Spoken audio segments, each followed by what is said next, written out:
I'm Cynthia James, and this network is about changing lives one woman at a time.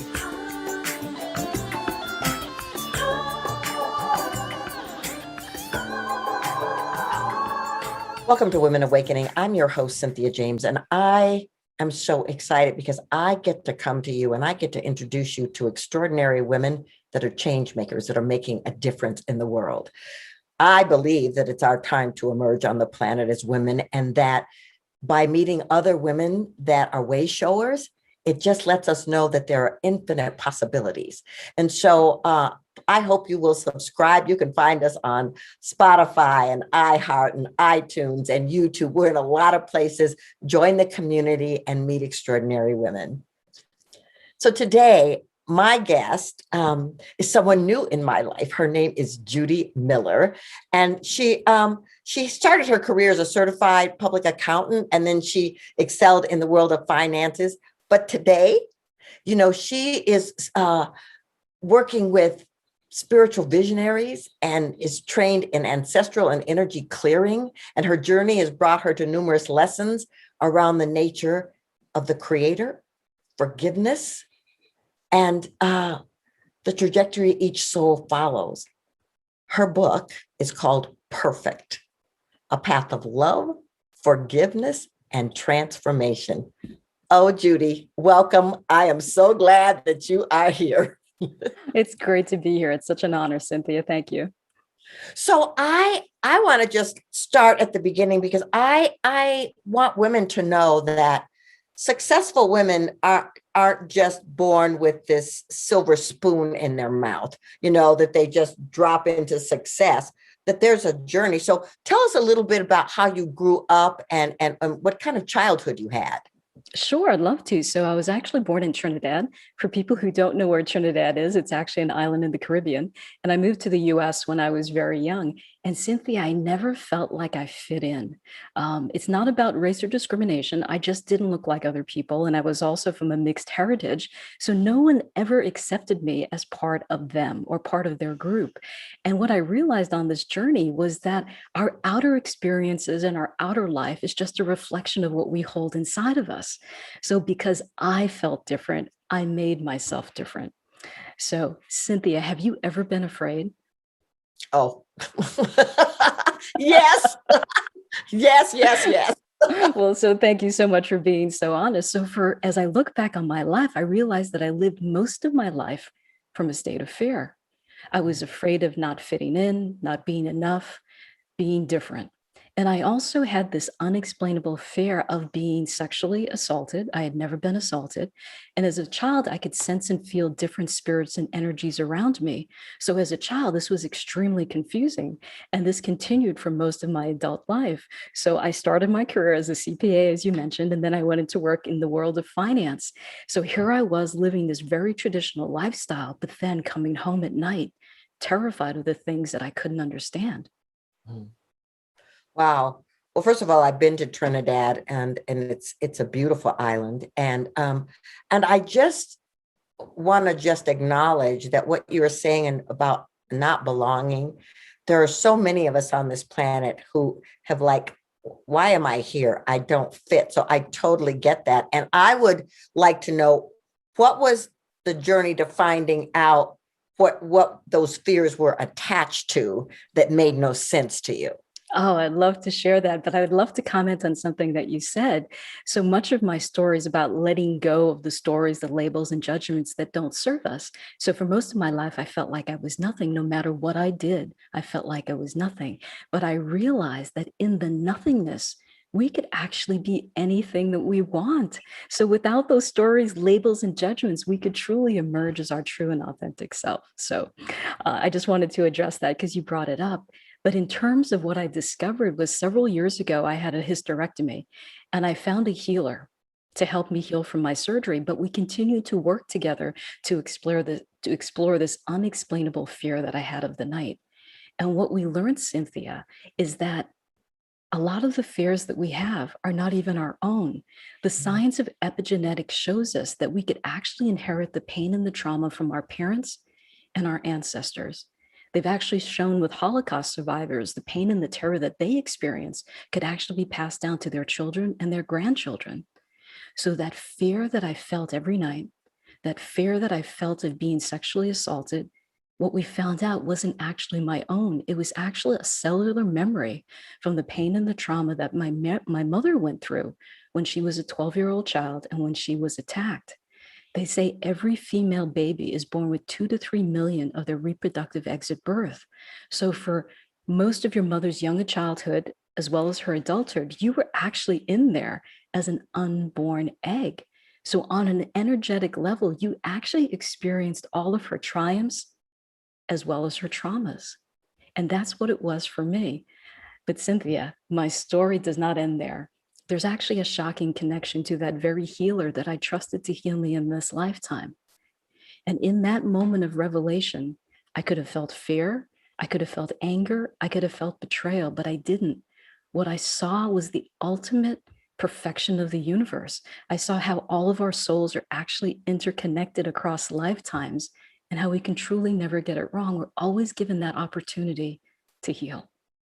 Oh, okay. There's so much about what you said that is just, I'm just going, whoa, this is exciting. So first thing is, I come from 5 generations of women who were abused and traumatized, and I could see generation after generation how that encoding you're talking about existed. And I was going through the same thing myself. And all of a sudden I said, what if I can change this trajectory? What if I can do it differently? So that's the first part. The second part is like, I believe we have soul contracts, and I believe that we have soul contracts with others. And sometimes they are extraordinarily loving, wonderful gifts. And other times they're great teachers that are here to help us move to the next level. So I just want to know, though, how were you conscious enough to understand that this was not a betrayal moment, but a growth opportunity?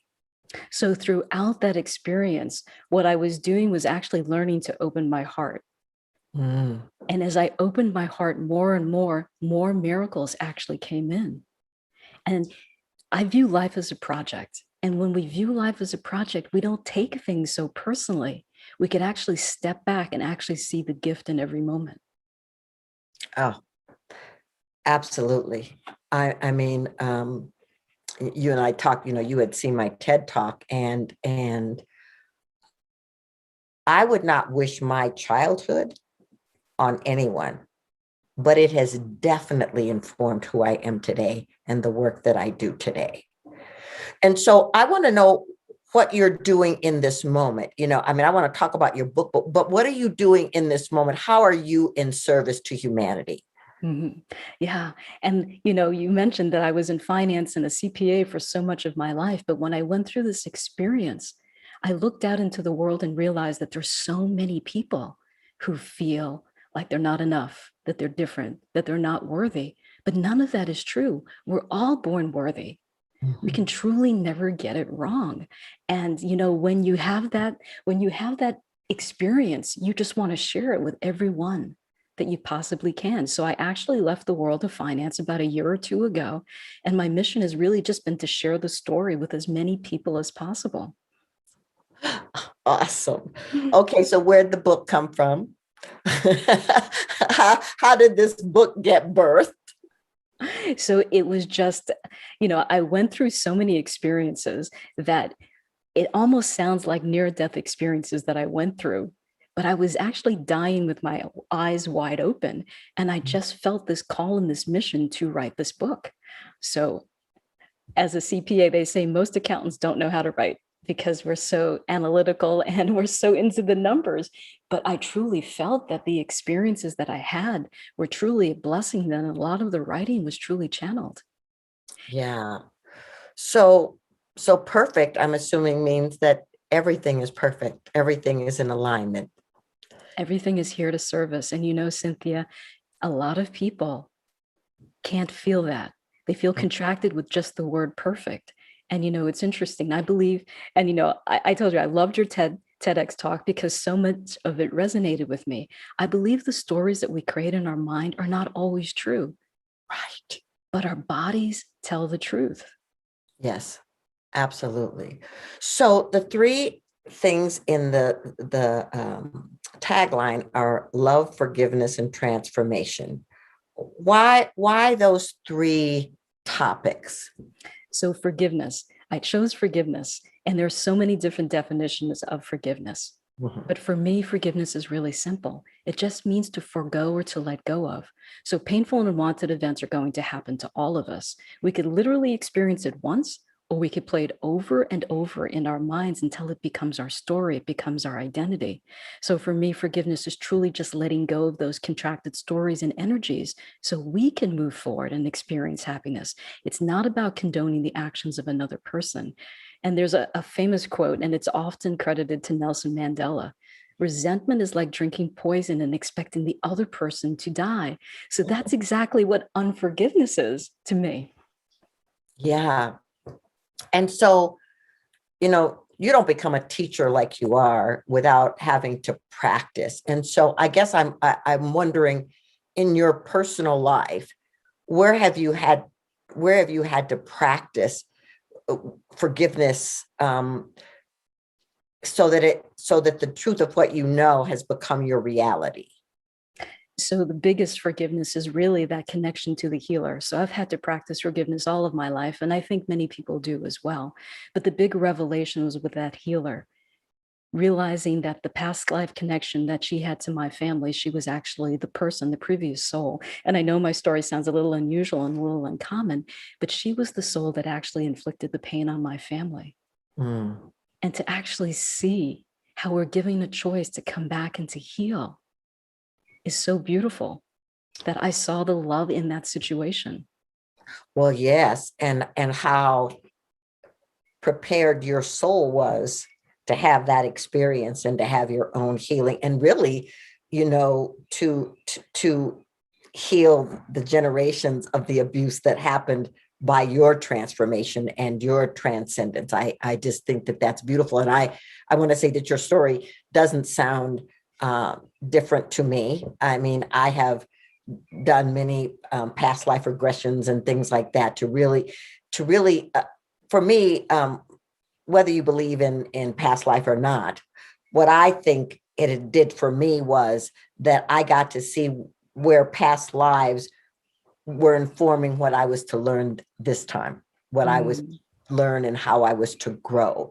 And so I want to talk about opening the heart. And so, is that just generic for you in terms of humanity, or has it been a deep personal experience of learning to love? It's interesting how I learned to love. And I just wanted to comment just very quickly. You talked about your generations of abuse in your family. Many indigenous cultures believe that when we heal, we actually heal 7 generations back and 7 generations forward. So we're not just doing it for ourselves, we're doing it for our ancestors and all those who come after us. Absolutely. Absolutely. Yeah. And the process of opening my heart, I actually discovered quite by accident. So I used to go to this healer every week, and I'd be on her healing table literally for 45 minutes with nothing to do, with my eyes closed. And I just by chance started to imagine all of the people and situations in my life that I loved. And it was going beyond just imagination. I was feeling it, I was experiencing it. And I would just bring in scene after scene. I'd bring in the first time I held my children in my hands, or the first sunset, or my dog who thinks he's a cat. And literally just experiencing that just opened my heart more and more. But what I realized, Cynthia, it wasn't dependent on anyone or anything. I could create that sense of love in any moment and any time. And that practice just literally opens my heart. Well, that is so beautiful. I can practice love at any time and any moment. That's exquisite. So I want, how many children do you have? I have two. Yes.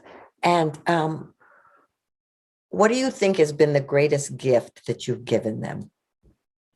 Hmm. Is living what I've learned and just Mm. being that role model for them. I learned in the experience truly how unconditionally loved and accepted that we are. And I mentioned before that we're already born worthy, we're already born perfect, but so many of us struggle because we're always trying to prove ourselves, to trying to prove our worth. And just by loving my children unconditionally in every moment, they see and they experience that on a human level as well. Yeah, many people say that, children do what they see, not what you say.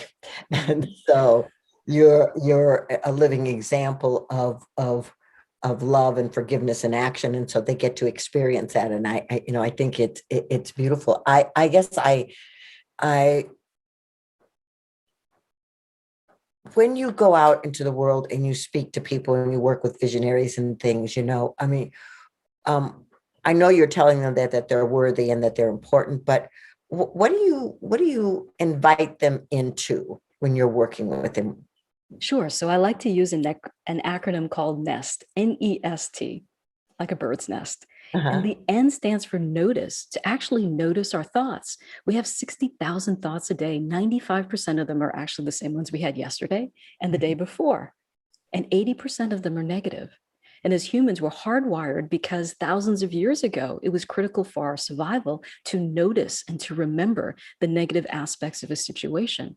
But we don't live in that environment anymore. And so many of us are on autopilot. There's a space, a gap between stimulus and response, and we get to choose. So I invite people first to notice their thoughts and flick it off before it truly becomes ingrained. So that's the N. The E is to truly experience the sensations and emotions in our bodies and then let them go. So Dr. Jill Bolte Taylor wrote a book called My Stroke of Insight, and she was a very famous Harvard neuroscientist who was able to heal herself from traumatic brain injury. But what I got from her book was the 90-second rule. When an event happens, either good or bad, it literally only takes us 90 seconds to process and experience that event in our body and then let it go. After the 90 seconds, it's up to us. We can truly let it go, or we can start to create a story, right? So I invite people to actually experience the sensations in their body because, again, I believe the body tells the truth. The S stands for scratch the record. And many of us heard these, cancel, cancel. My cancel word is squash. Whenever a Mhm. negative thought comes, I squash it. But the one that really resonates for me, I learned from Tony Robbins years ago, and I call it zany, crazy thing. It's to disrupt that pattern in such a way that you can't repeat it. So when my husband and I get into an argument, and I know, Cynthia, you've never gotten into an argument where you had to prove your point, we agreed in advance that one of us would reach over and grab the other one by the nose.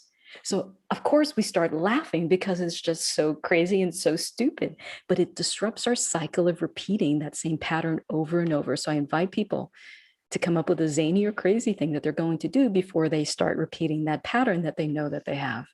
And then the last one is T, tender love and care.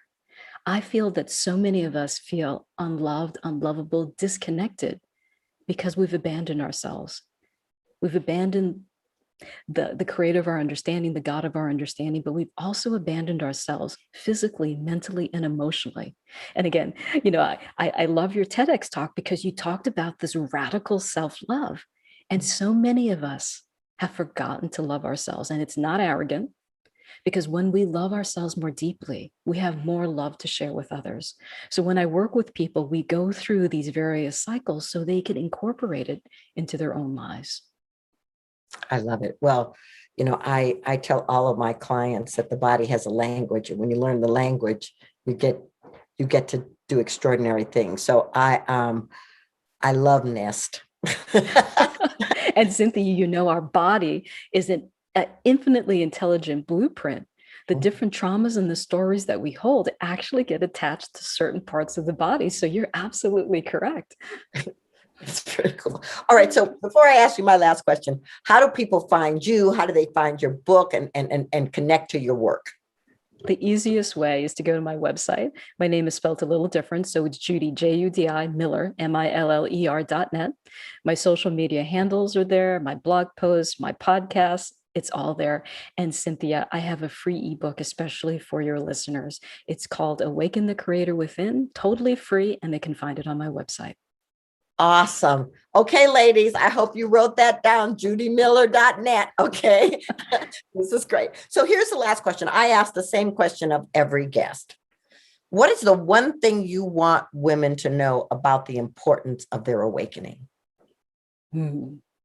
So, much of my story is about letting go of the stories, right? So I believe when we let go of the stories, the labels, and the judgments, we see everything through the eyes of the Creator. We see everything through the eyes of love, where there is no separation, Cynthia. Oh, that is so beautiful. Well, Judi, I am so honored to know you, to connect with you, to share your wisdom with the women. Thank you so much for being here. It's exciting to hear and see what you're doing. It's been truly a blessing. Thank you so much. So, ladies, we do this every week. Come back and meet another extraordinary woman. Because what I want you to know is that they are examples, that, they're not exceptions. They're showing you what's possible. Thank you so much for being here. I look forward to connecting with you next time. You're loved, you're important, you're magnificent, you're powerful, you're extraordinary. Many blessings.